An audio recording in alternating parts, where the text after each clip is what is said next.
ನಗರದ ರಿಂಗ್ ರಸ್ತೆ ಡೈರಿ ವೃತ್ತದ ಬಳಿ ಇರುವ ಸರ್ಕಾರಿ ಎಂಜಿನಿಯರಿಂಗ್ ಕಾಲೇಜಿನ ಆವರಣದಲ್ಲಿ ಡಿಸೆಂಬರ್ 6ರಂದು ವಿವಿಧ ಕಾಮಗಾರಿಗಳಿಗೆ ಮುಖ್ಯಮಂತ್ರಿ ಸಿದ್ದರಾಮಯ್ಯ ಅವರು ವಿವಿಧ ಅಭಿವೃದ್ಧಿ ಕಾಮಗಾರಿಗಳಿಗೆ ಚಾಲನೆ ನೀಡುವ ಹಿನ್ನೆಲೆಯಲ್ಲಿ ಜಿಲ್ಲಾ ಉಸ್ತುವಾರಿ ಸಚಿವ ಕೃಷ್ಣ ಬೈರೇಗೌಡರು ಶುಕ್ರವಾರದಂದು ಸ್ಥಳಕ್ಕೆ ತೆರಳಿ ಪರಿಶೀಲನೆಯನ್ನು ನಡೆಸಿ ಕೆಲ ಸೂಚನೆಗಳನ್ನು ನೀಡಿದರು.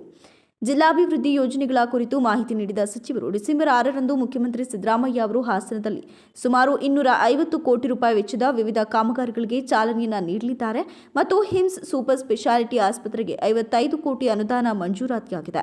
ಚನ್ನರಾಯಪಟ್ಟಣಕ್ಕೆ 74 ಕೋಟಿ ನೀರಾವರಿ ಯೋಜನೆ ಮಂಜೂರಾಗಿದೆ. ಹಾಸನ ತಾಲೂಕು ಕಚೇರಿ ಬಹಳ ವರ್ಷದಿಂದ ನೆನೆಗುದಿಗೆ ಬಿದ್ದಿರುವುದನ್ನು ಈಗ ಪೂರ್ಣಗೊಳಿಸುವಿಕೆ ಆಗಿದ್ದು, ಮುರಾರ್ಜಿ ಶಾಲೆ ಸೇರಿದಂತೆ ಹಲವು ಅಭಿವೃದ್ಧಿ ಕೆಲಸಗಳು ಮುಖ್ಯಮಂತ್ರಿಗಳು ಉದ್ಘಾಟಿಸಲಿದ್ದಾರೆ ಅಂತ ಜಿಲ್ಲಾ ಉಸ್ತುವಾರಿ ಸಚಿವರು ಕೃಷ್ಣ ಬೈರೇಗೌಡ ಹೇಳಿದ್ದಾರೆ.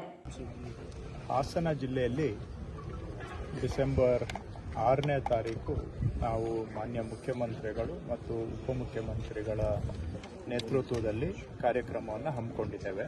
ಹಾಸನ ಜಿಲ್ಲೆಯ ಕೆಲವು ಅಭಿವೃದ್ಧಿ ಕಾಮಗಾರಿಗಳನ್ನು ಸಮರ್ಪಣೆ ಮಾಡುವಂಥದ್ದು.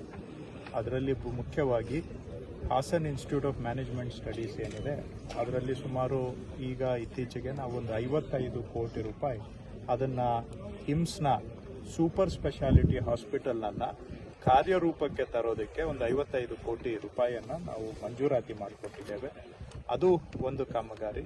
ಅದರ ಜೊತೆಗೆ ನೀರಾವರಿ ಇಲಾಖೆಯಿಂದ ಚನ್ನರಾಯಪಟ್ಟಣ ತಾಲೂಕಿನಲ್ಲಿ ಸುಮಾರು 74 ಕೋಟಿ ರೂಪಾಯಿನ ಯೋಜನೆಯನ್ನು ಮಂಜೂರು ಮಾಡಿದ್ದೇವೆ. ಅದು ಎರಡನೇದು. ಮೂರನೇದು ಕಂದಾಯ ಇಲಾಖೆಯಿಂದ ಹಾಸನದಲ್ಲಿ ಏನು ತಾಲೂಕು ಕಚೇರಿ ಭಾಳ ವರ್ಷಗಳಿಂದ ನೆನಗುದಿಗೆ ಬಿದ್ದಿದ್ದನ್ನು ಈಗ ಸಂಪೂರ್ಣಗೊಳಿಸಿದ್ದೇವೆ. ಹಾಗೂ ಬೇರೆ ಬೇರೆ ಕೆಲವು ಮುರಾರ್ಜಿ ಶಾಲೆಗಳು ಈ ರೀತಿಯಾಗಿ ಅನೇಕ ಅಭಿವೃದ್ಧಿ ಕಾಮಗಾರಿಗಳು ಸುಮಾರು ಒಂದು 250 ಕೋಟಿ ರೂಪಾಯಿನ ಅಭಿವೃದ್ಧಿ ಕಾಮಗಾರಿಗಳು ಇದ್ದಾವೆ. ಅದರ ಜೊತೆಗೆ ಮುಖ್ಯವಾಗಿ ಕಂದಾಯ ಇಲಾಖೆ.